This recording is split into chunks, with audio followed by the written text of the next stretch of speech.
Welcome back, everyone. It's time for episode 48 of the Horns Up Podcast, your weekly catch-up on all things metal. I am your host, Dan Kaplan, coming to you, as always, from New York. With me from Portsmouth, New Hampshire, for $500, he'll recite the lyrics to Agaloc's entire discography. It's Corey Butterworth. Corey, how's it going? I don't know about $500, but I'd kind of do that shit for free, really. Such is your dedication to the boys from Portland now. Pretty much. Yeah. Anyway, what's going on up your way? How's New Hampshire treating you? It's good. It's good. You know, it's a busy time of year. I'm within, as of this, 3 days of the Boston Marathon, so I'm trying to get all that crap wound down and everything. But aside from that, just shit. I got 24 ounces of Super Rapid poured in front of my face, and I'm ready to just get weird. Can't beat that. Now, around the marathon, there's this whole weekend festivities thing, isn't there? Basically. So I'm going down to the city tomorrow for work, as well, tomorrow being Thursday, per the date we're recording here. Friday and Saturday, depending on your style, is number pickups and the expo, which is basically this entire facility, this massive building that's just filled with, well, it's an expo for running, athletics, any sports, basically. Adidas takes up a ton of space, kind of the size of a football field, just for Adidas, basically. And it's just all kinds of clinics and shopping and all that kind of weird shit. But the whole city just turns into Boston Marathon colors for the entire weekend / starting today, being Wednesday, going through the marathon. So it's kind of cool. I'll be down there for most of it, obviously. Sweet. Yep. Very cool. Well, that sounds like a lot of fun. Now, do they have any kind of tracking devices for the actual race? Or do they? Oh yeah, I don't know. Do you? Yeah, same as last year. You can track all numbers on the website. So if you know somebody's number, if you want to follow a certain person, there's GPS embedded in the bib, so you can track every step of their way, start time, finish time, the whole deal. Pretty advanced shit, really. Very cool. Yeah. Well, we will certainly keep track of that. Before we move into our headlines for the week, want to bring back, we have a sponsor again. Thankfully, praise the Lord. Got tired of selling off random stuff and having you out on the streets hooking to make money for these podcasts. Yeah, I was fine with it. Yeah, well, we want to keep you safe. It's you got to keep your health on. Before the marathon, we don't want you to catch unexpected things. Yeah, from only now. From all the hooking. But we have a sponsor again this week, and we are sponsored by Satan Christ Farms, purveyors of some of the finest goat milks, cheeses, and other dairy items of atypical origin across the country. Who wants to sit around drinking boring old cow's milk all day? Haven't we had enough of that nonsense? That's right, fuck cows. With Satan Christ Farms, you get high-quality goat dairy from our finest tended flocks. Our goats are cage-free, hay and alfalfa fed, and raised in loving hellfire. 100% Satan approved. The next time you feel like a nice cheese, ask yourself, do I really need cow products in my life? Of course you don't. All that leads to is indigestion and disappointment. Instead, head on over to your local grocer and pick up some Satan Christ Farms goat cheese. Your diet and your eternal soul will thank you. That being said, let's move into our headlines this week, starting off with something we alluded to in our opening, Megadeth, who is crowdfunding their new album and appears to have no idea how to properly crowdfund. Fresh off the public confirmations of their new session members, drummer Chris Adler and guitarist Kiko Loureiro, the band announced that they have set up a Pledge Music account to handle donations for their as yet untitled new album.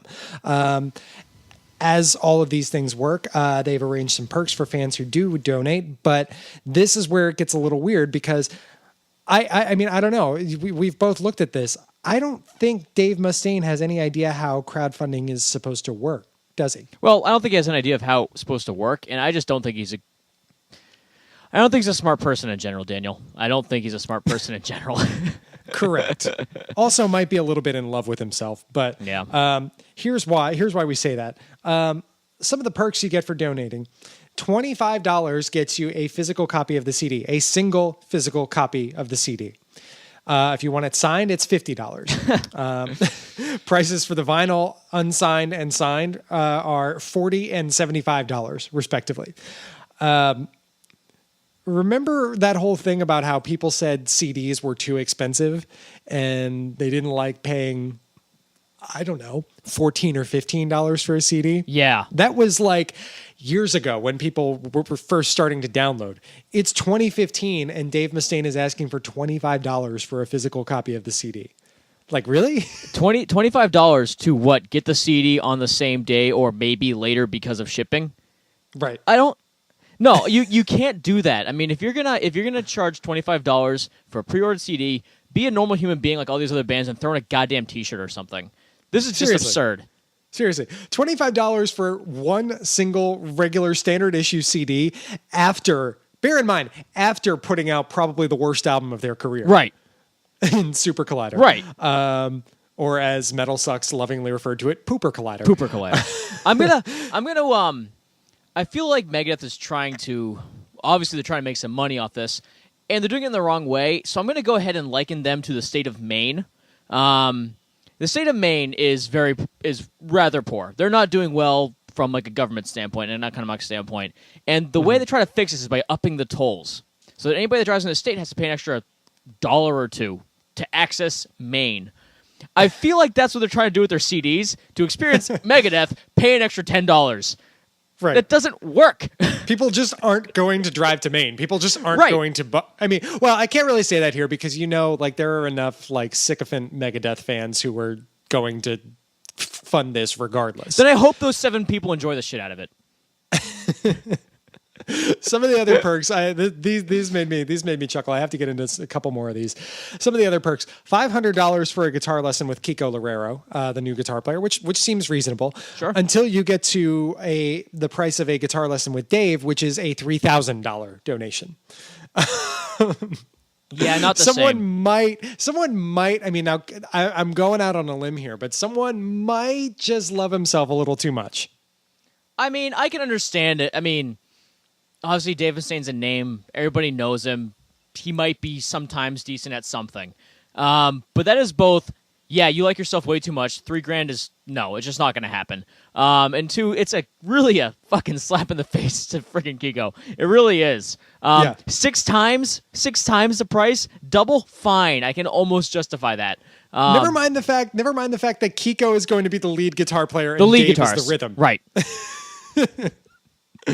And what's more, for $5,000, you can meet Dave and sit down and write a song together once for 2 hours. And $5,000.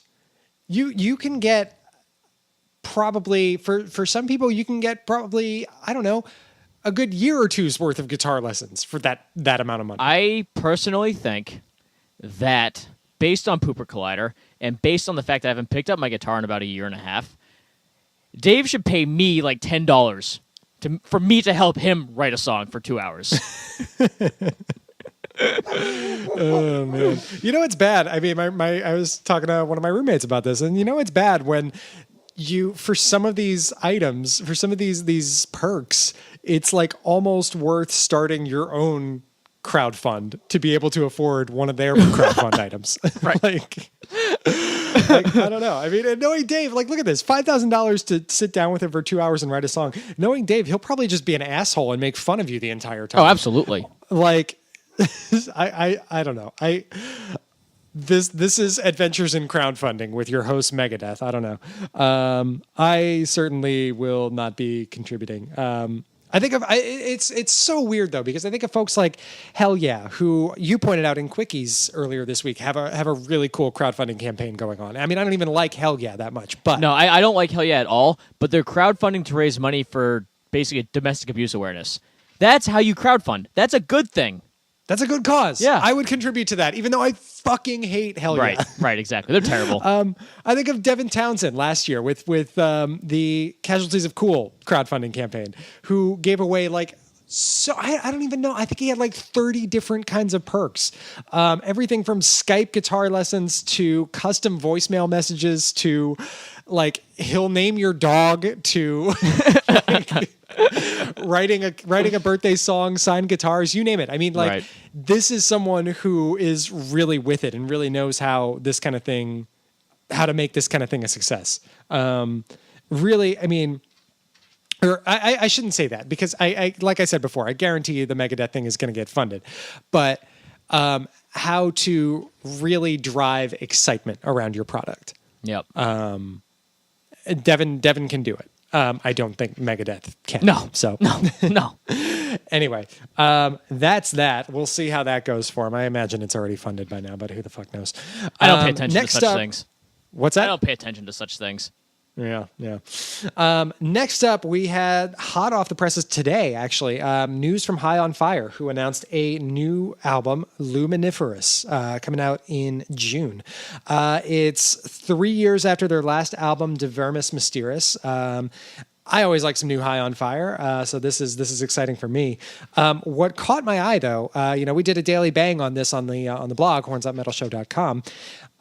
We did a daily bang, and what caught our eye was a strangely intense quasi-political statement that the band put out with their announcement today, saying, quote, "We're doing our part to expose the elite and the fingers they have in religion, media, governments, and financial world downfall, and their relationship to all of our extraterrestrial connections in the race to control this world. Wake up, it's happening. All while we stare at a socially engineered lie we think of as normalcy. Unless we wake from the dream, there will come true doom." All right. That's enough to me to get on board. I mean, I haven't. Did Matt Pike just have a really, really bad trip? Is that what I'm seeing here? It sounds like a really good trip to me. I have never really gone into High on Fire that much. I mean, I like them. I don't have that much familiarity with them. That's enough for me to check it out, though. It really is. Yeah. I don't necessarily like politics and all that shit being put into albums too much. But I appreciate stances like that because I tend to find things that I agree with. I'll put it that way. So this could be interesting. That's a very bold statement. I'm curious how it plays out. Yeah, we will see. I don't know where exactly we're headed, if that's going to be influencing the lyrical content or what, but I'm excited for new music. I'm excited for new riffs from Mr. Pike. The band actually, just a couple months ago wrapped up an East Coast tour here in the States. They're playing Hellfest in June. They're playing a couple of European gigs. I imagine we will get some new dates around this thing forthcoming. So as we hear more on that, we will certainly keep you posted. Finally, we have news from, well, I don't know if I can call it news. It's some sort of update from Nevermore, that band that we thought was dead. Nevermore, former vocalist Warrell Dane suggested in statements earlier this week that the band was going to reunite and put an album out sometime within the next couple of years. Okay. It's gonna be tricky. They've been broken up for almost 4 years now, or on extended hiatus if you're Wikipedia. I don't know. The last album came out 5 years ago, The Obsidian Conspiracy. Since then, Van Williams left. Jeff Loomis left. He put out more solo stuff. He joined Arch Enemy. Warrell Dane went back with Sanctuary with his old band. How is this gonna work? And forget about logistics. Like, are they even on good enough terms to make it happen? If they're not, please don't call it Nevermore. Warrell, please. This sounds like Warrell is trying a little too hard. It's a bold goddamn statement. That being said, the idea of this is going to make me go back and listen to a lot of Nevermore because I actually like Nevermore a fuck ton. Of course. I still pump Godless Endeavor. Oh, Godless Endeavor is amazing. But no, it would not be Nevermore. I'm sorry. Jeff Loomis is a huge part of it. If he's not there, then you've already killed about. Yeah, it'd be like Axl Rose trying to reform Guns N' Roses without Slash and Izzy and Duff and basically everyone. right. It's like it'd be like Warrell and Pals, and I'm like, no, I'm sorry, I will just go back and listen to Enemies of Reality again, or this Godless Endeavor again. Right, right. Yeah, I don't see it happening. I'm extremely pessimistic about this. I mean, I like the idea of New Nevermore, but I like the idea of New Nevermore as Nevermore, not, as you said, New Nevermore as in Warrell and Friends, because that's not the same thing. Right. So I'm both pessimistic about this actually happening, and if it does happen, I can't even pretend to have a ton of interest in it because I just don't see it playing out that way. Sorry. We'll see. Stranger things have happened, but yeah, I suppose. I guess we will let them happen. So yeah, keep an eye out maybe for those for that sometime in the next 2 years. 24 months, yeah. Yeah. I don't know. That'll do it for headlines this week. Let's move into some new releases. Corey, you listened to. Actually, we both listened to. I this is one of the fun instances where we're going to have differing opinions on an album. Yep.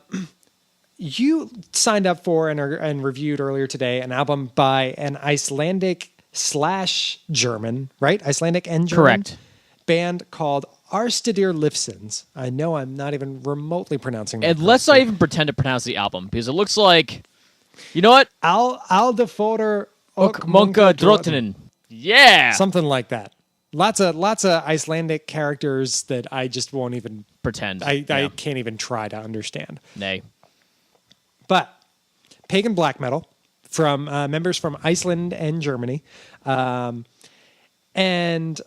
I gotta say, this feels it had a kind of a Viking-y feel at times. There were chants. It's very epic, and you ultimately liked the full thing, the big picture more than I did. Correct? Big picture, just taking their sound for what it was, what they're trying to produce, the atmosphere, the environment associated with their music. I really did enjoy it. I did.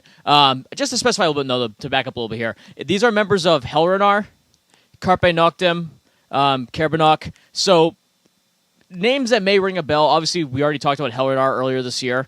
Right. So Helrenar being Bands that have a pedigree, though. absolutely. So that's what we're looking at. And yeah, it's a split, Iceland and Germany. So obviously that's the reason I signed up for this thing. You call something pagan black metal and say it's from Germany / Iceland. Yeah, not a ton of hesitation there. You don't have to tell you twice. No, exactly. Yeah, right. But yeah, I really like the feel. I thought it was, pagan black metal is something I'm always paranoid is going to be too straightforward, not dynamic enough, long running, which this was. I'll get into that in a second, though. But these songs, 80 minutes. Yeah. This thing was a fuck ton of an investment in time. But the actual sound, just looking at the sound for what it was and what they did on the album, I thought it was really creative. I really enjoyed it. They have some, more classic, like almost, militaristic galloping, more black metal, I guess, paces to it, and you get these like crazy like chants and acoustic. There are some spoken passages and stuff. Oh yeah, and that's I think one of the most captivating things about it is all the different vocal styles at play here. We get this constant intersection, I guess, of these bellowing, deep, choir, clean vocals, and really a vocal style that almost sounds like I'm drawing a blank. Help me, Dan. Enslaved. Enslaved, that band we like. The singer. Fuck, not the clean singer. The god damn it. Oh, Grudel. Yeah, Jesus Christ. Those are like the kind of the two things that are at play the most, and I think it's a really cool combination. So I think if you look at each track, you look at the overall sound, it's really, really cool, and I really enjoyed it. It's something I want to take with me, say, on a long hike or a long run or something, a really long run or something, because, and the downfall is, it's 80 fucking minutes long. It's an hour and 20 minutes. It's an hour and 20 minutes. And that's what did it in for me. There were some, like, I'll agree, there were some, like, really genuinely interesting parts to this thing, but in general, nothing was interesting enough to sustain over 80 minutes. Like, it's just too damn long. Well, the thing is, to me, what made this thing feel long, it wasn't so much the changes or the diversity of these song structures or anything like that. It was the fact that some of those more acoustic interludes were just drawn out too long.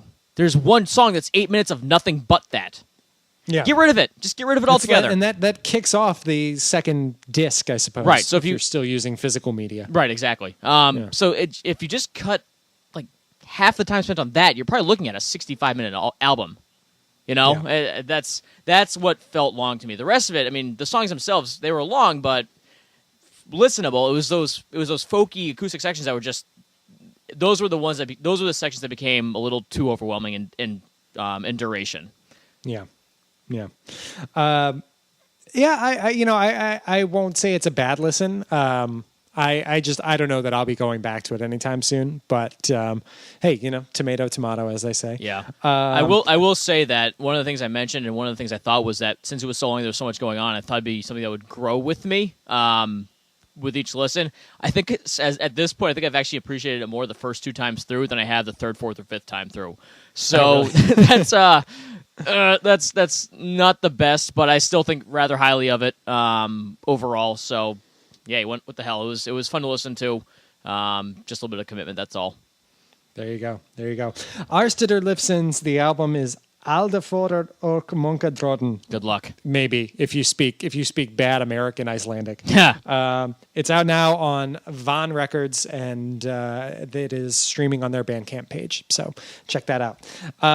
I am going to talk about a new EP, a debut EP from, debut of sorts from a band called Bladecatcher, Colorado death metal project.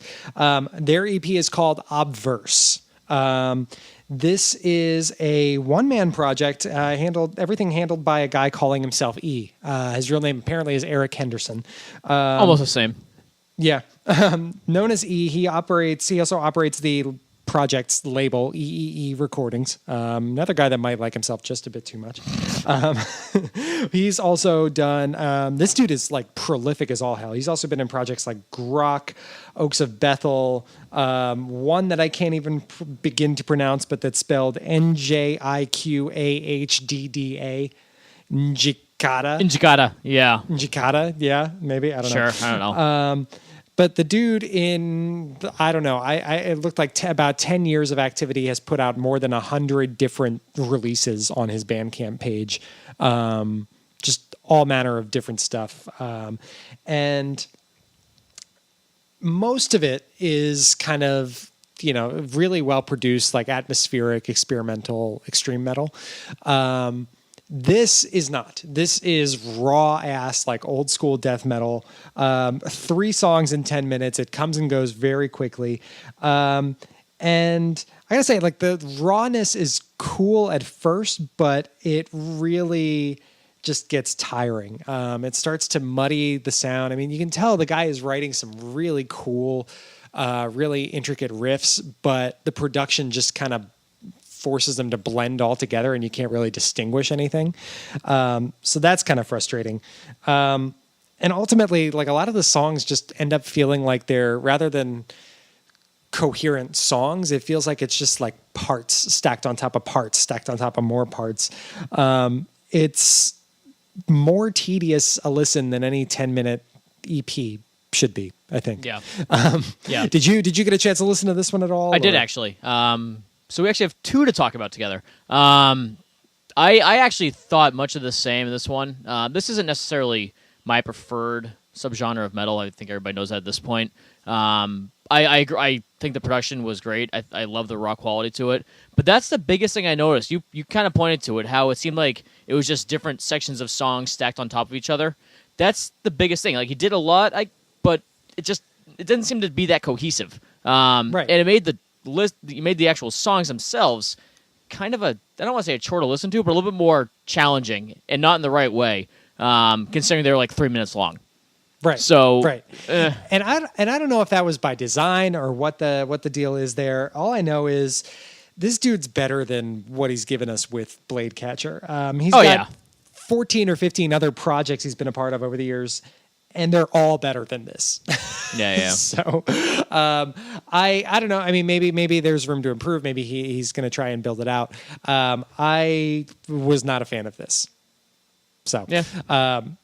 The project, I guess, I don't want to call it a band because it's one guy, but the project is Bladecatcher. Again, it's a new venture from Eric Henderson, or E. The EP is called Obverse. Check it out now. It's on Bandcamp, EE Recordings Bandcamp. So check it out. And finally, I want to wrap up new releases this week with one that I've been excited about for a while. You may remember a couple weeks ago, we talked to guitarist Damian Igilski of Outre about their new album, Ghost Chance. Mm-hmm. Well, that album drops this week. It is the debut full length from the Krakow-based black metal band. It's out this week on Gods of War, Third Eye Temple, and Essential Purification. 3 different record labels for 3 different media releasing the CD. Cassette, vinyl, and CD. Busy. Yeah, just a bit. Now this is actually a really interesting story behind this album. The band Outre lost their longtime vocalist Andrzej Novak back in December. In the span of 4 months, they brought in fellow Krakow native Stavrogen. Again, probably not pronouncing that right, to sing really last minute, but it was an incredible turnaround. Less than 4 months later, he's on the album and it's finished and it's out. Really interesting. When I talked to Damien, he took pretty great pains to label it as straight black metal, so I'll go with that officially. But I can't help but notice kind of a little bit of a Black and Death vibe. I mean, you've heard we did a Daily Bang on the lead single on The Fall. Yep. And you gave that a listen. I mean, there's I'm not alone in this, right? I mean, there's a little bit of a Black and Death vibe to it, right? Oh, definitely. It's not. At least to our ears. It's not straight. It's definitely not straight black metal. It's got a little bit more of a, I don't know, maybe like a rock crunchiness to it. Definitely. I can see where you're coming from with the Black and Death stuff. I like it. Yeah. Anyway, proceed. Yeah. Whatever you want to call it, it's a damn crusher. We talked about the Fall. There's another song called Lament that really reminds me of Behemoth. It's got tones of like Deathspell Omega in there. Just there's nice alternation between blast beats and more grooving rhythmic patterns. And Stavrogen just does an absolutely incredible job on vocals. He does the guttural death growls. He does a more droning melodic style. You name it, just incredibly versatile. Really just a fantastic asset for the band throughout. All in all, it was a great listen. It's high on my list so far this year. So, yeah. If you haven't had a chance to listen to it in full, it's not on Spotify yet. It's not on Bandcamp as of recording night, as of Wednesday. Right. It is on SoundCloud. I believe Metal Sucks have a SoundCloud embed. So you in particular, Corey, I feel like would really like this thing. I know. I've heard bits and pieces off of it, and so far I've loved everything I've heard. I just want to, fucking, get it. Yeah. Which in good. I can understand in it good not time. being on Spotify, but the fact is like it's not even like only The Fall is on Bandcamp, and I'm just like, okay, bold strategy, Cotton. Doing my routine, seeing if maybe there's an off chance my local record shop will have. Oh, look, they might actually. How about that? Bull Moose coming through again. Yeah. Yes. So. All right. Well, anyway, the album, as I mentioned before, is called Ghost Chance. It's by Outre, their debut full length. It is out now on Gods of War, Third Eye Temple, and Essential Purification, depending on what medium you want it on. Right. That'll wrap up new releases for this week. Reminder for you all that we have a bunch more going up on the site throughout the week. We have, I don't know what else we have. I'm losing track of all this shit. Yeah. Let's see. We had like 8 this week, 9 last week, something like that. But yeah, check them out. They'll be there. It is hornsupmetalshow.com. You can click on reviews or you can just scroll down the homepage. That's 90% of our content is these album reviews. Hey, so we got Eyes of Gemini coming out on Friday.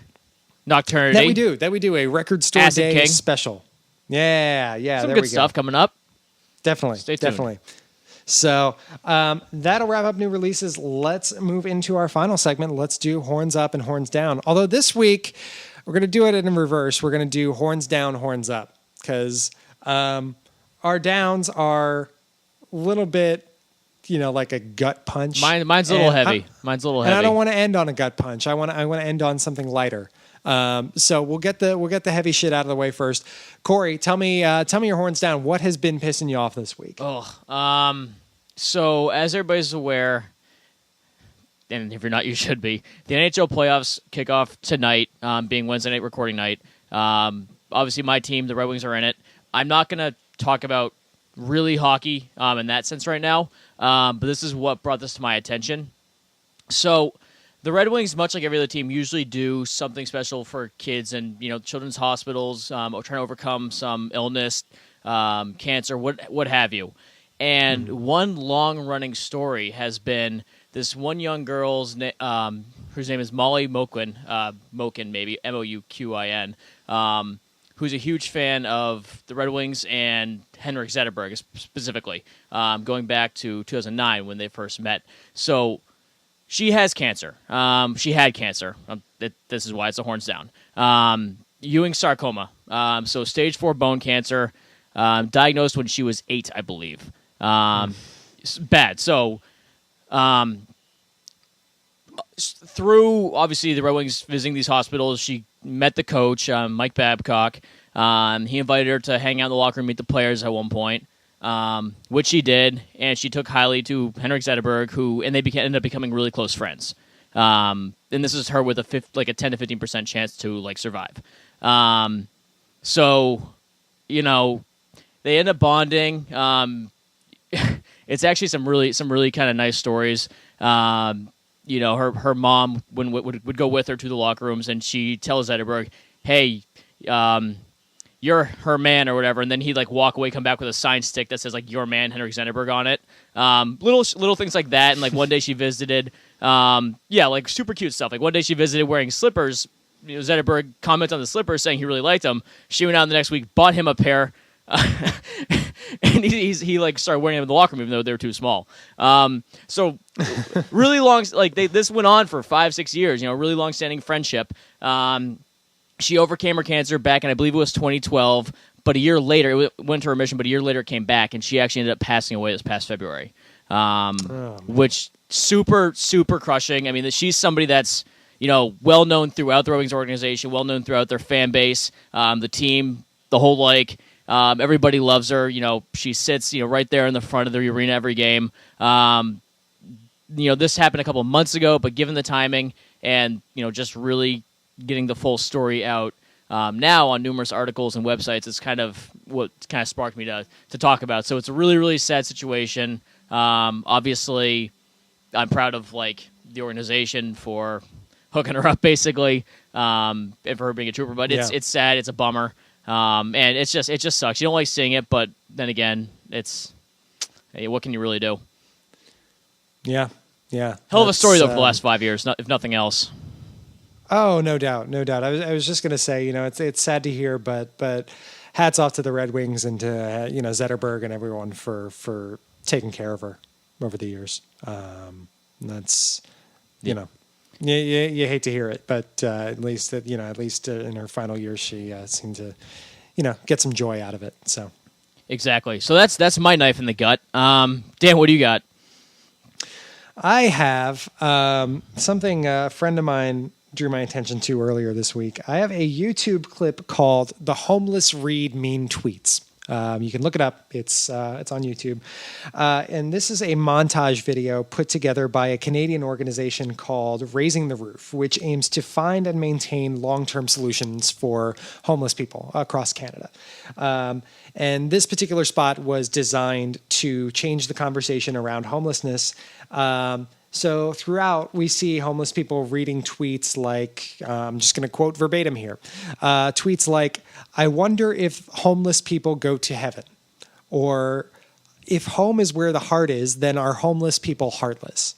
Just these utterly demeaning, just awful things to say, and things that make me want to do just unspeakable things to the folks that tweeted them. My conclusion is, once again, that 85% of humanity is just awful and does not deserve to be on this earth. The people that sent out these tweets, they're in that 85%. They're in that 85% of people that I would not care if they got run over by a bus tomorrow. Kudos to the folks at Raising the Roof, you know, earning a place among the 15% that do deserve to be here. If you go to their website, they do longer form interviews with a lot of the people in this montage. They cover common misconceptions about homelessness, you know, debunk some of the stereotypes around it. You hope that people will click through this and go to the site and read more, and maybe the conversation will change. I can't say I'm optimistic because, you know, people are shit. But maybe. I hope. I don't know. This was just the most awful thing I saw all week by a pretty great distance. So yeah, I obviously watched I don't this really as have well. Too much more to say about it. Yeah, no, that's fair. I mean, I did watch this as well as duh. And you know, we all do it. You know, you walk by somebody in the streets, they're asking for change or whatever it may be, and I'm willing to bet most people just continue to walk by, myself included, partially because I don't carry cash because it's the 21st century, and partly because, well, you know, it's just human nature just to try to turn the other cheek and pretend it doesn't impact you. But it's still shitty to just go out of your way and say things like this in public space Right. for the world to read. It's just classless. It's uncool. And before we wrap up Horns Down, I did want to bring a little bit of a light to the end of the tunnel kind of thing, just to spark a little bit more hope from humanity. Along similar lines, there was a sandwich shop in Oklahoma City. I'm trying to blank on the name right now, but it was a business or it was a restaurant where the owner would occasionally, the owner spends a lot of time in his own shop, and he would occasionally see, the homeless or whoever, people that were struggling, going through his garbage to acquire food. Sure. Obviously to eat, to feed their families, whatever it may be. So he put up a sign in the window near the dumpster, on the front door, whatever, that says, and I quote, I'm going to read the note word for word here. To the person going through our trash for their next meal, you're a human being and worth more than a meal from a dumpster. Please come in during operating hours for a classic PB&J, fresh veggies, and a cup of water, and no charge, no questions asked. Your friend, the owner. A little bit of a different situation here, and that's worth some kudos. This is his business. This is the owner. This is his business, his expenses. That's pretty damn cool. It really is pretty damn cool, and it's obviously it's healthy food. It's not just giving money where who knows how it's going to be spent on whatever. I mean, let's be real. One of the concerns with giving people that are struggling money is because of how they might turn around and use it. Everybody thinks that this is just a genuinely good deed where this guy is just taking his own expenses and saying, "Hey, you're still people. You're struggling. So what? You're not going to be struggling any less by not eating. So." Freaking here's a sandwich and some veggies.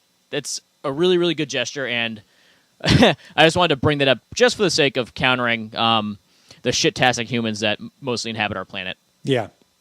Well, that certainly does it. That's a much more heartwarming approach to response to homelessness. So Christ, yeah.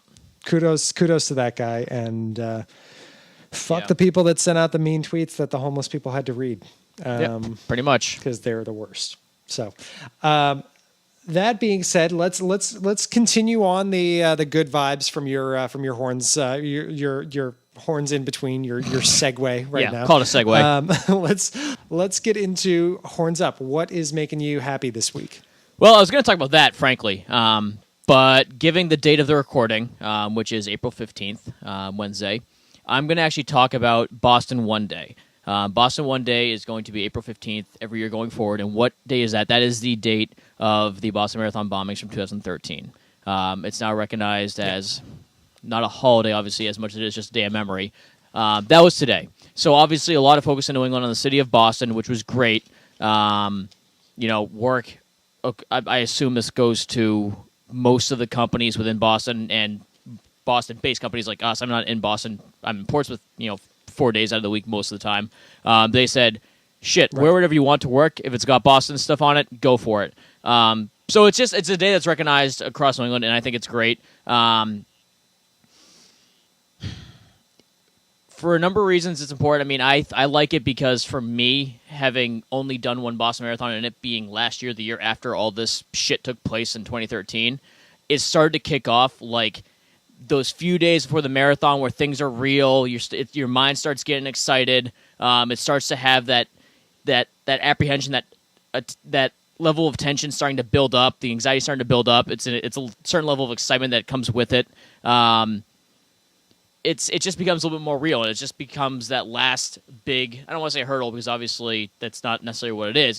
But it's like that starting block to the final push for the Boston Marathon. And along similar lines, just yesterday I actually gave an interview for a local news station. I'm not going to share what because I'm pretty sure it went horribly. Not horribly, but interviews are awkward. About my Boston Marathon experiences, about raising money for the Boys and Girls Clubs of Boston, which I'm still doing. And again, one more shout out to everybody that's participated, that's helped me raise some funds. You guys have been amazing. Definitely getting close now. I got a few more weeks to go, and I'm hoping to definitely better what I raised last year. And about 600 short of that right now, but I'm confident I'll get there. So that's been great. And Hey, it's that time of year. It's that time of year. This whole area starts getting excited. It's like Christmas part 2 in a lot of ways. Obviously not 2 months of buildup. Instead, it's about a week, but that's okay. Like I said, I'm going to be down in Boston next 2 days. I'm going to see the entire city decked out in blue and yellow for the marathon. Everybody's going to have their jackets on, and you know, it's one of those events where if somebody knows you're running the Boston Marathon because you have a number on hand, you have a piece of paper in your hand, you're wearing a T-shirt or something, they're going to come up and congratulate you and wish you luck, even if you have no idea who the fuck they are. It happened to me last year. Guys, you know, right in the financial area where I work, they'd come up in suits just because I had like my little freaking flyer on hand because I was trying to like figure out what the hell I was doing. They're like, "Hey, good luck on Monday. You're a better man than I am. I could never do something like that. Good luck." And then they just carry on with whatever jabroni financial job they had. I'm one of those jabronis, by the way. You using the word jabroni, by the way, I have to mention. My roommates and I watched. There's a documentary on Netflix right now about the Iron Sheik. Yep. Who coined the term jabroni? It wasn't The Rock. It was not The Rock. Popular wrestling culture. Right. What a movie! What a character! Really? Yeah, dude, really interesting story. Yeah, recommend it if you can. I think it's just called The Sheik. But, yeah, I'll find it. Sorry, tangent. It's all good. It's all good. Yeah, do it. I'll find it. So that's my horns up. It's me getting excited. It's Boston One Day, which is a great day to remember obviously what happened 2 years ago, but it's also at this point become a day of celebration for everything that's about to come up. And the way it works out this year, it's just the week before the Boston Marathon. So obviously, I'm excited about that. Easy horns up, and just one more time, shout out to everybody that's helped me raise money for the great charity that is Boys and Girls Club. You guys are all cool, Dan included. Yeah, that's it. Yeah. That's it. It's a very high note to end things on. I'm realizing I forgot to include a link in the podcast post last weekend, but Got another week. I am going to tweet this out probably every day from the Horns Up account the next couple days. So folks out there, you will probably have already seen this by the time the podcast airs, but if you haven't yet, I will tweet out the link. Just follow us, look through our stream, and donate if you can, because as Corey's pointed out, Boys and Girls Clubs of Boston, just very, very worthy cause. They help a lot of kids. They help a fuck ton of kids. So 15,000. yeah. So give back. Help Corey raise. You're gunning for what? 1,500? My team goal was 1,500. I would love to better last year. Last year I exceeded that by a couple $100. But hey, whatever I can get, I'm more than happy and grateful for. But it'd be awesome if I could better the 1,600 I raised last year. That'd be awesome. Let's get you there. Let's get you there. Metal Twitter, metal podcastosphere. Get him there. Help. Donate to Corey. Look at our tweets. I'll send out the link. Let's get him over the hump. Very cool. That's a good horns up, and I look forward to chatting next week and hearing how it went for you. Yeah. So 2 years in a row. Very cool. My horns up. I'm going to talk about, because I haven't talked about sports things in a while, a long while actually. Yeah, I know.